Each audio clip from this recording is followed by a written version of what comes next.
I'm Taylor Garritano. And I'm Emma Schulze. Welcome to the W.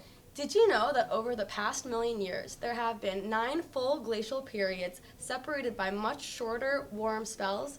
Glaciers hold the answer of the world from thousands of years. A glacier forms when snow accumulates over time, turns into ice, and begins to flow outwards and downwards under the pressure of its own weight. Presentingly, only 10% of land is covered with glacial ice, typically found in polar and high-altitude alpine regions. Glaciers generally accumulate more snow in the winter than they lose in the summer from melting, evaporation, or calving, which is when an iceberg splits.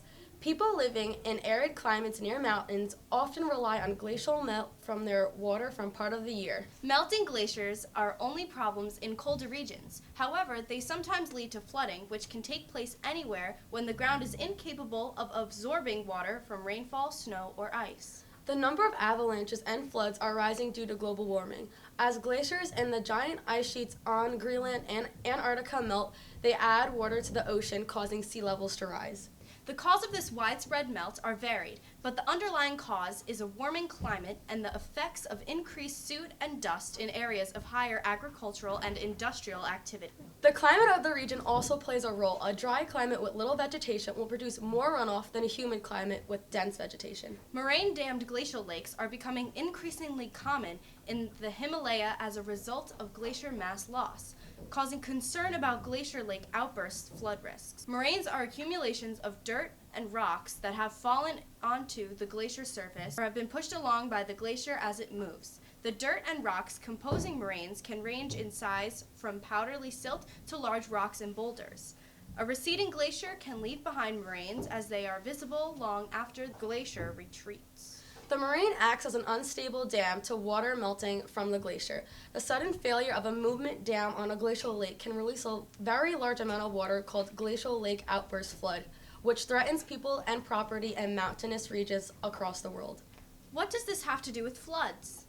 Well, an average flood is most commonly caused by excessive rain falling in a short period of time, which inundates land that is normally dry. Heavy rain falling on a deep snowpack increases runoff produced by melting snow, causes disastrous flash flooding. Thick layers of ice form on sheets and rivers during the winter, and the melting snow and/or warm rain running into the streams may lift and break the ice, allowing large chunks to jam against bridges or other structures. This causes the water to rapidly rise behind it, pushing huge chunks of ice onto the shore and through houses and buildings.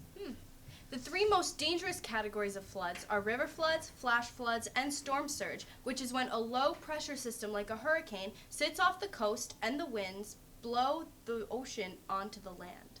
From 2011 to 2015, the average flood insurance claims amounted to more than $46 million. The National Flood Insurance Program paid more than $839 million in flood insurance claims to all policyholders in 2015 alone. The National Flood Insurance Program, or NFIP, can be obtained directly from the federal government or through any insurance company. 2 major safety precautions to take during a flood is to not drive through moving water as little as 2 feet of water. Do not drive into flooded areas where roadways are not visible. However, if you find yourself in flood waters around your car, abandon the car and move to higher ground if you can do so safely. All phases of water relate to glacier dynamics. Water has unique qualities that come into play in understanding the roles glaciers play in the Earth's system.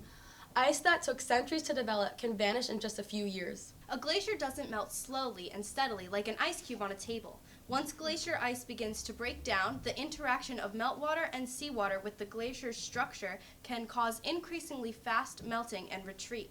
Glaciers are also early indications of climate change. Global warming is already having significant and costly effects on our community, our health, and our climate. Our way of life is based on the climate as we know it. I'm Emma Schulze. And I'm Taylor Garritano. Thank you for watching The W.